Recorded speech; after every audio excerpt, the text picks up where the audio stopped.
السلام علیکم۔ مجاہد فرساد۔ آج کا پیغام۔ ایک جوکر نے لوگوں کو ایک لطیفہ سنایا تو سب لوگ بہت زیادہ ہنسے۔ اس نے وہی لطیفہ پھر سنایا تو کم لوگ ہنسے۔ تیسری بار اس نے وہی لطیفہ سنایا تو کوئی بھی نہ ہنسا۔ تو اس جوکر نے کہا کہ اگر تم لوگ ایک خوشی کو لے کر بار بار خوش نہیں ہو سکتے تو پھر ایک غم کو لے کر بار بار غمگین کیوں ہوتے ہو؟ علی جواد زیدی نے کیا خوب کہا ہے، عیش ہی عیش ہے نہ سب غم ہے، زندگی ایک حسین سنگم ہے۔ میری ویڈیو دیکھتے ہوئے آپ کاپی پینسل ساتھ رکھا کریں تاکہ جو معلومات نئی ہو وہ آپ ویڈیو پاز کر کے ویڈیو روک کر آپ نوٹ کر سکیں۔ میرا جی کی شاعری ڈیش پوجا کی مثال ہے۔ میرا جی کی شاعری دھرتی پوجا کی مثال ہے اور یہ ڈاکٹر وزیر آغا کا قول ہے۔ میرا جی نے کتنی شادیاں کی تھیں؟ ایک بھی نہیں۔ ثناء اللہ ڈار کو رجحان ساز شاعر کس نے کہا ہے؟ انیس ناگی نے۔ اردو شاعری میں علامت نگاری کس کی کتاب ہے؟ ڈاکٹر تبسم کاشمیری کی۔ بیوپاری کیا ہے؟ بیوپاری میرا جی کی نظم کا عنوان ہے۔ میرا جی کو عورت سے زیادہ عورت کا تصور عزیز ہے۔ یہ کس کا قول ہے؟ یہ ڈاکٹر جمیل جالبی کا قول ہے۔ کون سا مسئلہ جدید نظم اور آزاد نظم کے ساتھ پیدا ہوا؟ ابہام کا۔ جدید نظم اور آزاد نظم میں ابہام پایا جاتا ہے۔ حشمت کی جمع کیا ہے؟ حشم۔ فعل کی اقسام بلحاظ معنی کتنی ہیں؟ فعل کی اقسام بلحاظ معنی دو ہیں، فعل لازم اور متعدی۔ وہ لکھ رہا تھا، وہ لکھتا تھا، وہ لکھا کرتا تھا۔ یہ ماضی کی کون سی قسم ہے؟ یہ ماضی استمراری ہے۔ جہاں کشا کس کی تصنیف ہے؟ امیر علاء الدین کی۔ مغل کون سی زبان بولتے تھے؟ مغل ترکی زبان بولتے تھے۔ یہ انٹرو کے لیے اہم سوال ہے۔ مصرع اور جملے میں کیا فرق ہے؟ مصرع شعر کی لائن ہے اور جملہ نثر میں لکھا جاتا ہے۔ مصرع اور جملے میں وہی فرق ہے جو شاعری اور نثر میں ہوتا ہے۔ کالرج نے نثر اور نظم میں کیا فرق بیان کیا ہے؟ یہ بھی اکثر انٹرویو میں پوچھ لیا جاتا ہے۔ کالرج نے اس ضمن میں کہا تھا، نثر الفاظ کی بہترین ترتیب ہے جبکہ شاعری بہترین الفاظ کی بہترین ترتیب ہے۔ یعنی نثر میں بہترین الفاظ نہیں، صرف بہترین ترتیب ہوتی ہے، جبکہ شاعری میں بہترین الفاظ اور بہترین ترتیب دونوں ضروری ہیں۔ اگر نظم یعنی شاعری کا تعلق دل سے ہے تو نثر کا تعلق کس سے ہے؟ نثر ذہن کی وسعتوں سے تعلق رکھتی ہے۔ دو ہاتھ کس کا افسانوی مجموعہ ہے؟ عصمت خانم چغتائی کا۔ افراط و تفرید کے عنوان سے کس کا افسانوی مجموعہ ہے؟ علامہ راشد الخیری کا۔ گڈریا اشفاق احمد کا افسانہ ہے، اس کا موضوع کیا ہے؟ گڈریا کا موضوع فسادات ہے۔ کالیاں اٹاں کالے روڈ کس کی کہانیوں کا مجموعہ ہے؟ یہ انور علی کا مجموعہ ہے۔ اشفاق احمد کی پہلی کہانی کس رسالے میں چھپی تھی؟ ان کی پہلی کہانی بچوں کے نو نہال میں چھپی تھی جو دلی سے شائع ہوتا تھا۔ بت تراش کس کا پہلا افسانہ ہے؟ یہ احمد ندیم قاسمی کا پہلا افسانہ ہے جو اختر شیرانی کے رسالے رومان میں شائع ہوا تھا۔ قزاقی لاٹری اور شکوہ و شکایت کس کے افسانے ہیں؟ یہ تینوں افسانے منشی پریم چند کے ہیں۔ آغا حشر کاشمیری کے کل ڈراموں کی تعداد کتنی ہے؟ ان کے کل ڈراموں کی تعداد 33 ہے۔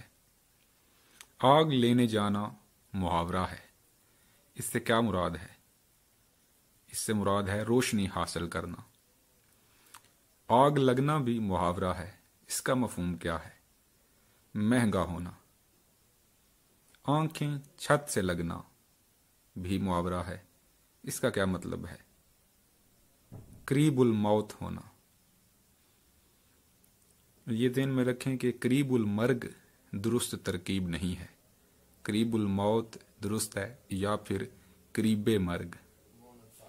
آنکھوں پر ٹھیکری رکھنا یہ بھی محاورہ ہے۔ اس کا کیا مطلب ہے؟ اس کا مطلب ہے لحاظ نہ کرنا، بے مروتی کرنا۔ انٹرویو کا اہم سوال ہے، علم عروض کا تعارف کروائیں۔ نثری شاعری کو چھوڑ کر دنیا کی ہر زبان کی شاعری کسی نہ کسی نظام اوزان اور بحروں کی پابندی کرتی ہے، اور کسی بھی نظام کی پابندی کرنے سے شاعری نظم کی شکل میں ڈھل جاتی ہے۔ اس میں ایک آہنگ اور ترنم پیدا ہوتا ہے جسے سن کر انسان کی طبیعت میں موسیقیت اور دلچسپی پیدا ہوتی ہے، جس سے انسان کی جمالیاتی حس تسکین پاتی ہے۔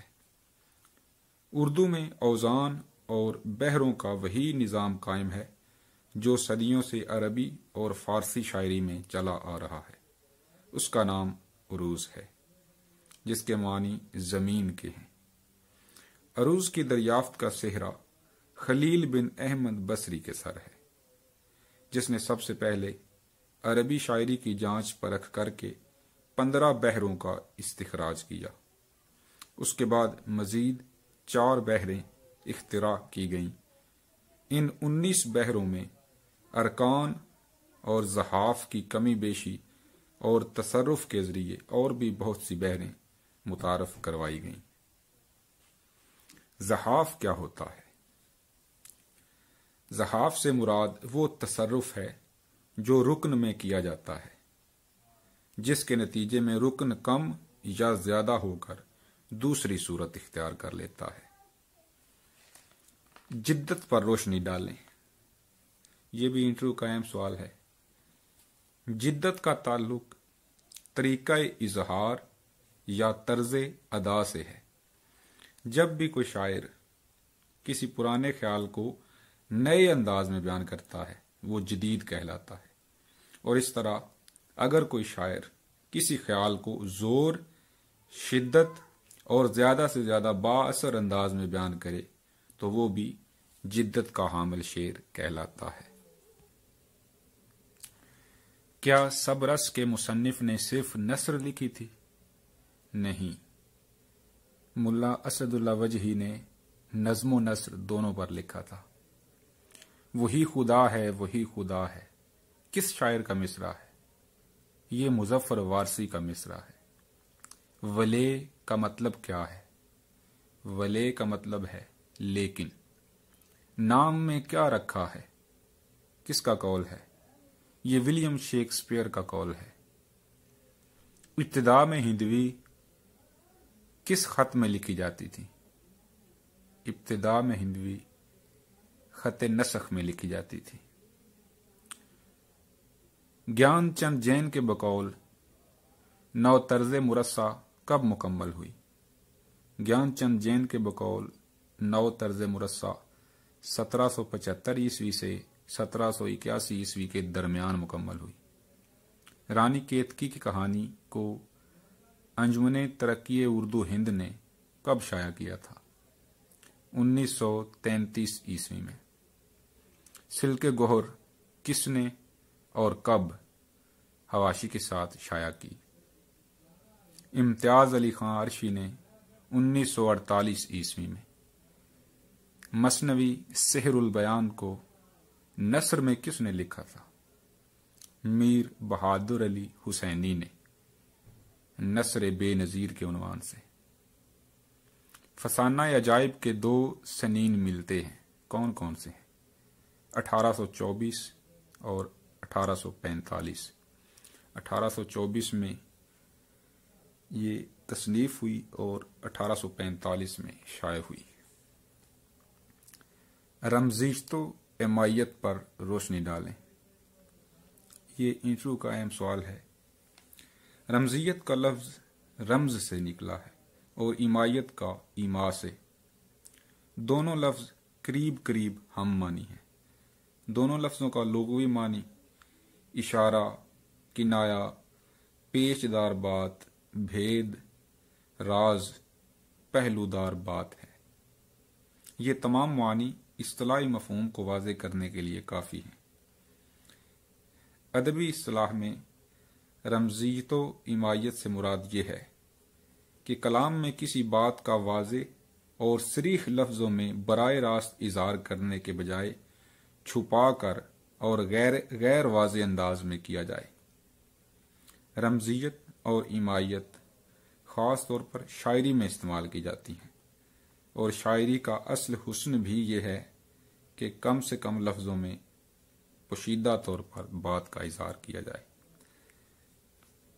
غالب کہتے ہیں، گنجینہ معنی کا طلسم اس کو سمجھیے جو لفظ کے غالب میرے اشعار میں آوے۔ سحر البیان اور گلزار نسیم میں کیا فرق ہے؟ یہ بھی بعض اوقات انٹرویو میں پوچھ لیا جاتا ہے۔ سحر البیان اور گلزار نسیم لگ بھگ ایک ہی دور میں لکھی گئیں۔ ان کو جو قبول عام حاصل ہوا وہ کسی دوسری مثنوی کو حاصل نہ ہو سکا۔ بنیادی طور پر دونوں مثنویاں فرضی قصوں پر مشتمل ہیں۔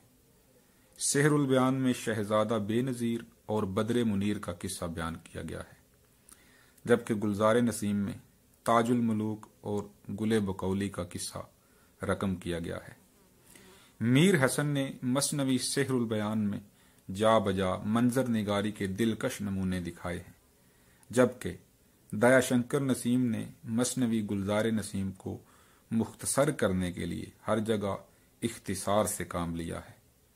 اسی لیے گلزار نسیم میں سحر البیان کے مقابلے میں منظر نگاری کے نمونے کم دکھائی دیتے ہیں۔ بہت شکریہ۔